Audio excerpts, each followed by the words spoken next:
Oh, see you again. Hello, Internet. How you doing? Happy December 31st, New Year's Eve coming up. Right? It's going to be a new year according to the Gregorian calendar tomorrow. And what does that mean? Well, does it really have any particular significance to humanity in general? Or the earth that we live on? No, not really. Does it have any particular significance to groups of people en masse? Some, but certainly not the majority of the population. And doesn't have any particular significance to certain individuals or families or small groups? Yes, absolutely, it does. But usually because of personal things. Birthdays, so days somebody passed away, days something significant happened to someone. But those things happen on any given day, right? My point is, it's kind of just a day like any other. And, it is a holiday for some. It's also a terrible day for others. And if you look at some of the things that happened in the name of the person who is often associated with the January 1st date, or the new year, right? So there was a particular man in history who did things that were not very nice, and that is the person that the name of the holiday takes its name from. So bear that in mind too. It's not all joyous all the time. In fact, a lot of negativity would surround that. How you doing? Morning.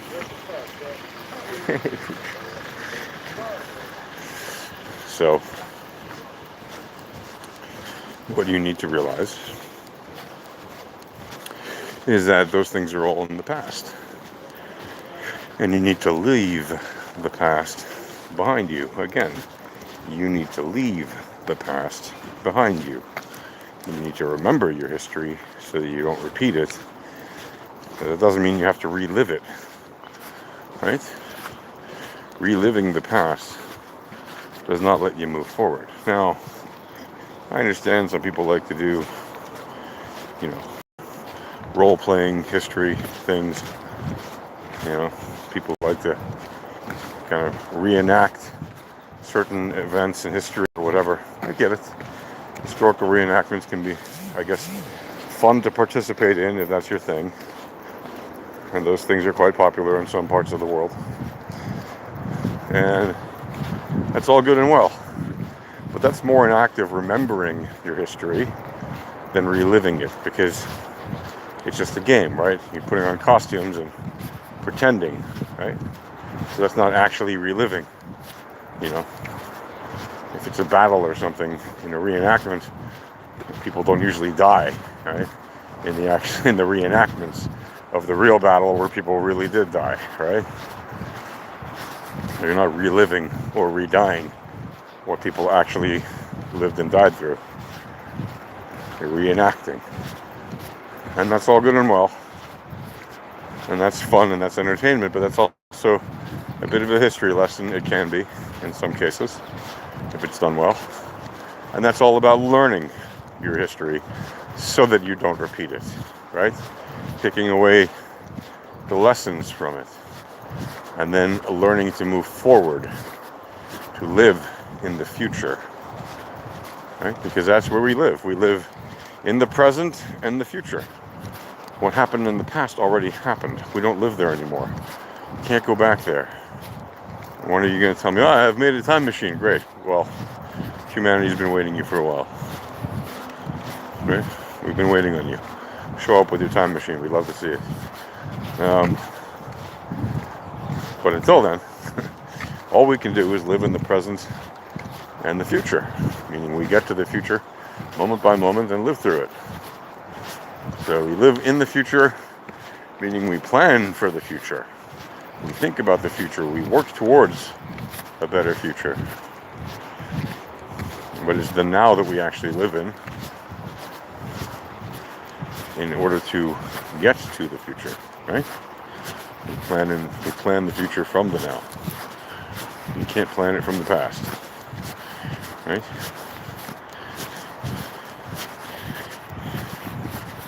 So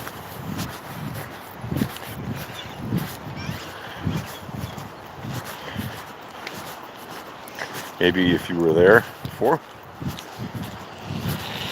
maybe you planned it in the past. But as you go through the steps of getting to your goal,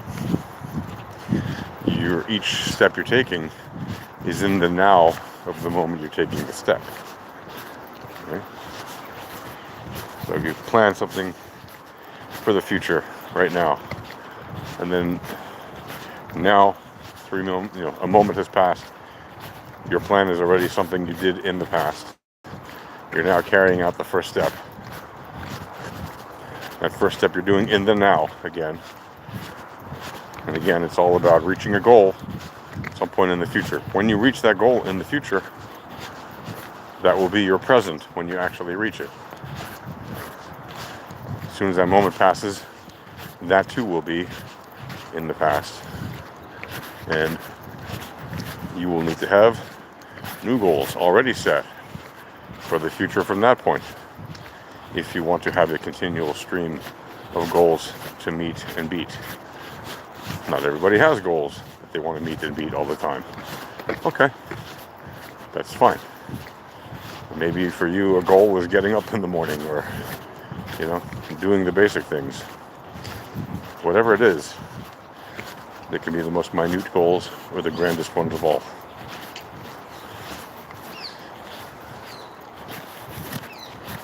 However they are, big in size or small, remember, they all require, at least before the first time you do them, and before they become routine and automated in your system, they all require a degree of learning, planning, and effort to do them. Right? And then after you hit it the first time, it might be easier to hit it again and again.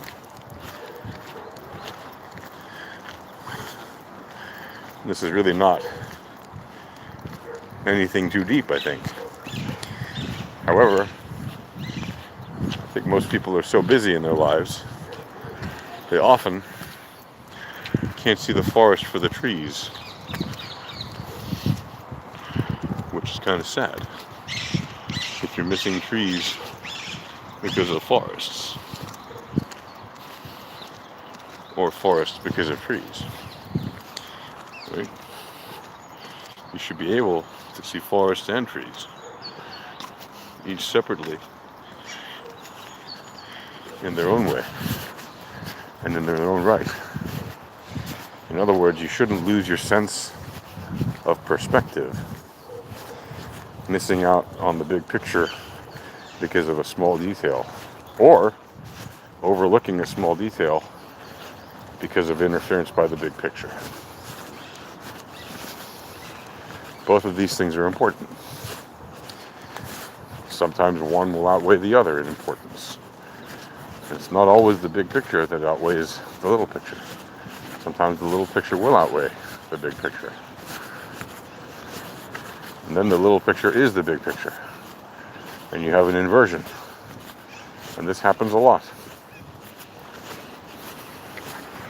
Because mass does not always equal size. Right? The mass, the center of mass, and the center of gravity are not always equal to the size of an object. You can have a very small object with an immense mass and an immense gravity. And that can move much larger objects whose mass isn't nearly as close as the tiny object. What do I mean? Well, in space, as an example, you got black holes. Some black holes are quite small, and yet they suck in astronomical objects that are significantly larger. and they completely vaporize them, right? They spaghettify them or whatever, and they basically crush them, and they keep adding more and more mass, more and more density, and more gravity to themselves, yet they remain fairly small. Why? Because their gravity is so massive that whatever gets crushed by them gets crushed to practically nothing. And yet all of that mass is now added to that black hole. So that black hole gets, negligibly bigger and much larger in power and strength. So there's an inverse proportion almost. Not quite, but significant relationship between how much mass coal is able to draw into itself and crush into itself and make one with itself.